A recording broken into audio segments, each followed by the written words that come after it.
नमस्कार, जय हिंद साथियों। स्वागत है आपका आपके अपने YouTube channel audit exam preparation पर। फ्रेंड्स, जैसा कि आप सभी लोगों को पता ही है, विदित है कि सीटेट दिसंबर 2021 में संपन्न होने को है। दोस्तों, जैसा कि आपका भी सपना होगा, यदि आपने फॉर्म फिल करने जा रहे हैं या फिल कर दिया है, तो आपका सपना होगा कि इस बार सीटेट एग्जाम में 120 प्लस नंबर आए, 100% पास हो आपका सीटेट।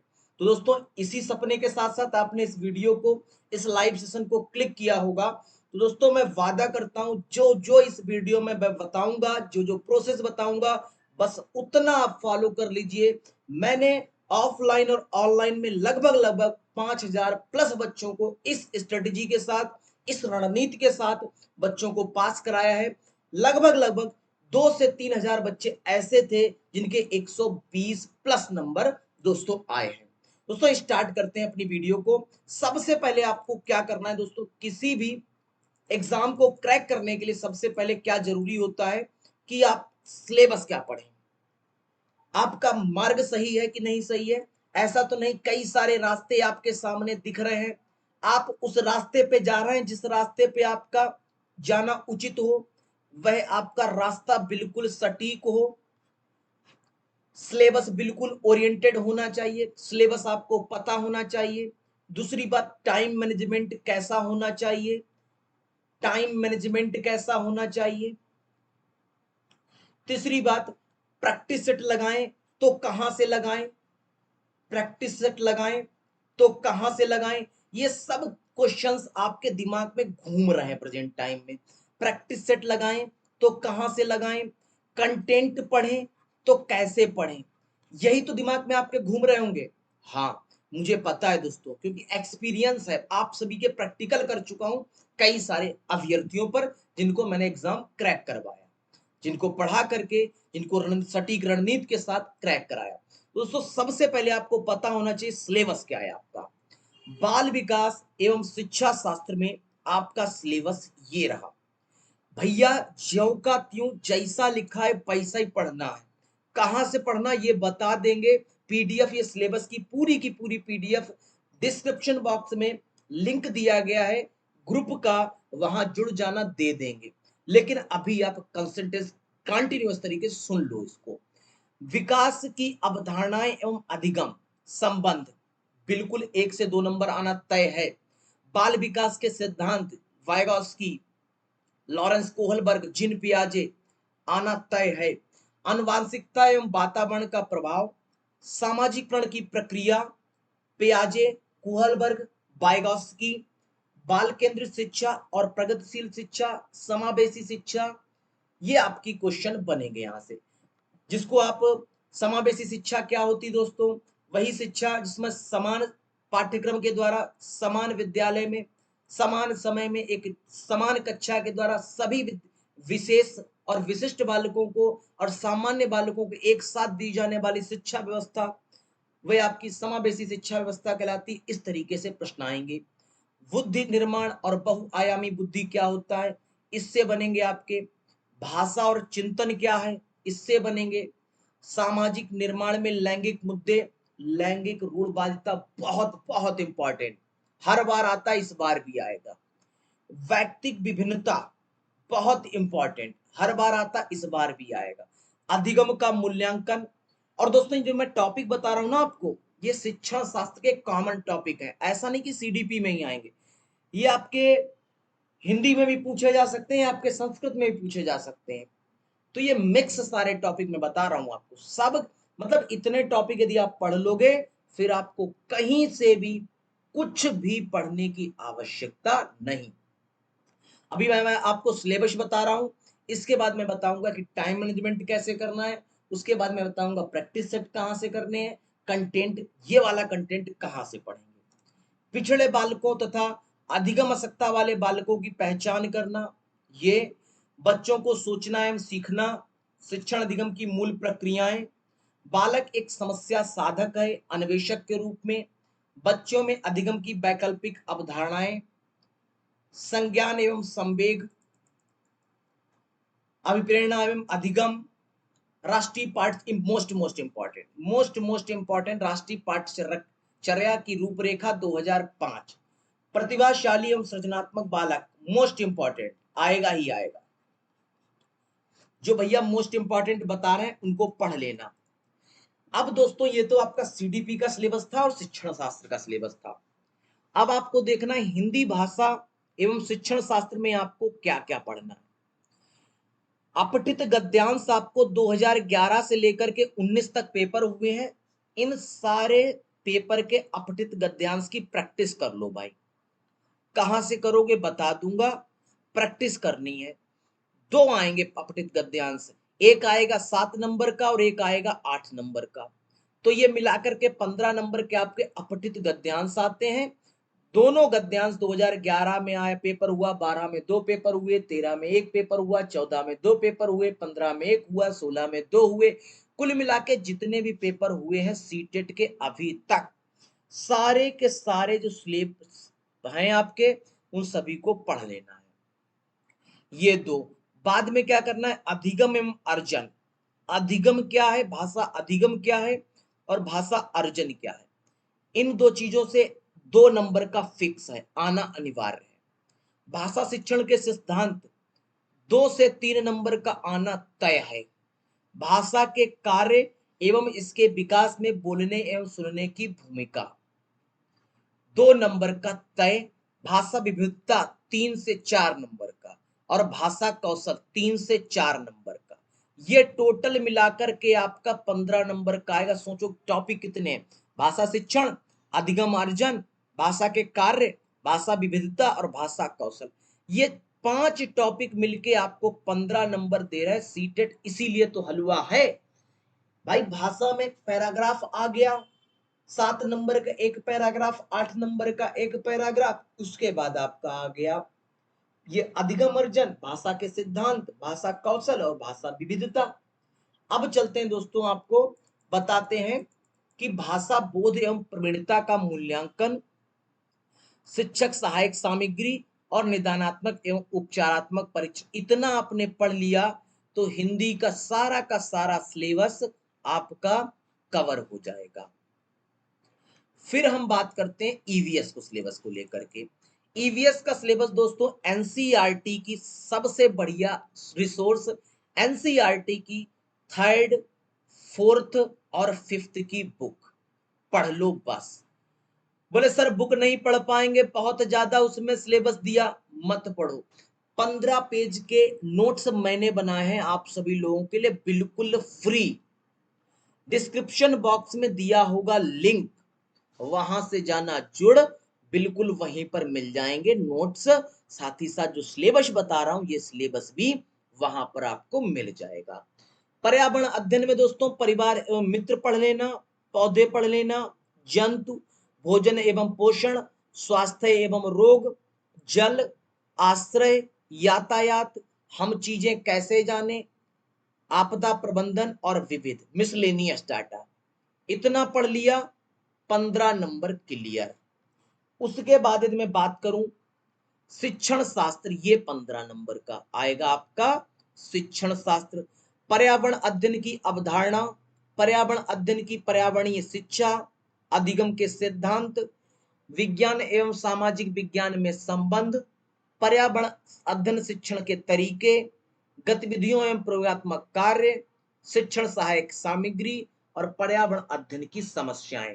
इतना पढ़ लिया तो 15 नंबर, 15 और 15 30 नंबर आपके यहां से बन जाएंगे। और दोस्तों आपको लगता है गणित से डर, कतई मत डरो गणित से, क्योंकि सीटेट का जो गणित होता है वो हलवा होता है, हलवा होता है। कैसे? क्योंकि दोस्तों इसमें एक तो आता है 1/2 में से 1/8 में से 1/2 कितने हुए, ऐसे क्वेश्चन पूछ लेगा। स्थानीय मान और जातीय मान पूछ लेता है। बोलो सर हमें वही नहीं आता। संख्या एवं संख्या पद्धति, भिन्न, लासा पा एवं मासा पा, वर्ग, वर्गमूल, घनमूल, इकाई, मापन एवं घनमूल, आकृतियों की स्थानिक समझ एवं ज्यामितीय समझ, अंक गणितीय समस्याएं। इतना आपने पढ़ लिया तो कॉन्सेप्ट आपका क्लियर, आपको एसआई सीआई, आपको प्रॉफिट लॉस, आपको परसेंटेज, इस टॉपिक को पढ़ने की आवश्यकता नहीं प्राइमरी लेवल के लिए। ये मैं डिस्कस कर रहा हूं दोस्तों मैथ का प्राइमरी लेवल का सिलेबस। चलते हैं दोस्तों आगे। गणित की प्रकृति, गणित का पाठ्यक्रम में स्थान, गणित की भाषा, सामुदायिक गणित और गणित में मूल्यांकन, शिक्षण की समस्याएं, गणित शिक्षण में त्रुटि और निदानात्मक और उपचारात्मक परीक्षण गणित में भी आएगा और आपका किस में आएगा, हिंदी में भी आएगा और आपका उसमें भी आएगा। तो ये आपका मान चलो 4 से 5 नंबर के प्रत्येक बार एग्जाम में पूछा जाता है। इतना सिलेबस पढ़ने पर आपके मैथ में 30 में 30 कोई नहीं रोक सकता बच्चा पार्टी, कोई भी नहीं रोक सकता। अब चलते हैं दोस्तों, यदि आपको ये लाइव सेशन पसंद आ रहा हो ना, ये वीडियो पसंद आ रही हो ना, तो लाइक वाला बटन दबाइए। दोस्तों अब आता है संस्कृत व्याकरण। संस्कृत व्याकरण की यदि मैं बात करूं तो संस्कृत व्याकरण में दोस्तों क्या होता है, सेम हिंदी की तरह, हिंदी और संस्कृत में कोई भी अंतर नहीं है। अंतर मात्र इतना है, हिंदी में लिख के आएगा कि इनमें से कौन सा भाषा कौशल नहीं है, लिखा होगा सुनना, लिखा होगा बोलना, लिखा होगा पढ़ सुनना बोलना पढ़ना और लिखा होगा लिखना। इनमें से कौन सा भाषा कौशल नहीं है, तो आप बता देना भाषा कौशल चारों है। पढ़ना की जगह हंसना लिख देगा, तो आप कह दोगे हंसना नहीं है, सुनना बोलना पढ़ना लिखना होता है। वही संस्कृत में ये लिख के आएगा कि श्रवणम पठनम लेखनम और वाचनम में से कौन सा कौशल नहीं है। और ये भाषा नास्ति, यहाँ है लिख के आया, नहीं है लिख के आया, वहां नास्ति लिख के आएगा, नास्ति। यहाँ नहीं है लिख के आ रहा था और वहां नास्ति लिख के आया, इतना अंतर है। कैसे दोस्तों, संस्कृत व्याकरण का जो शिक्षण शास्त्र है और हिंदी व्याकरण का जो शिक्षण शास्त्र, हिंदी का जो शिक्षण शास्त्र है बिल्कुल सेम है। अंतर मात्र इतना है कि वह संस्कृत में लिख के आएगा और वह हिंदी में लिख के आएगा। अपठित गद्यांश 2011 से लेके 19 तक की प्रैक्टिस कर लो आप लोग। इसमें भी दो दो पैराग्राफ आते हैं, एक 7 नंबर का और एक 8 नंबर का। इन दो की प्रैक्टिस कर लेंगे तो 15 नंबर यहीं से क्लियर हो गए। उसके बाद आपका भाषा कौशलम, वही भाषा कौशल, भाषा अधिग्रहणम और अधिगम, भाषा और अर्जन और अधिगम चैप्टर जो हिंदी में था वही चैप्टर यहाँ पर है।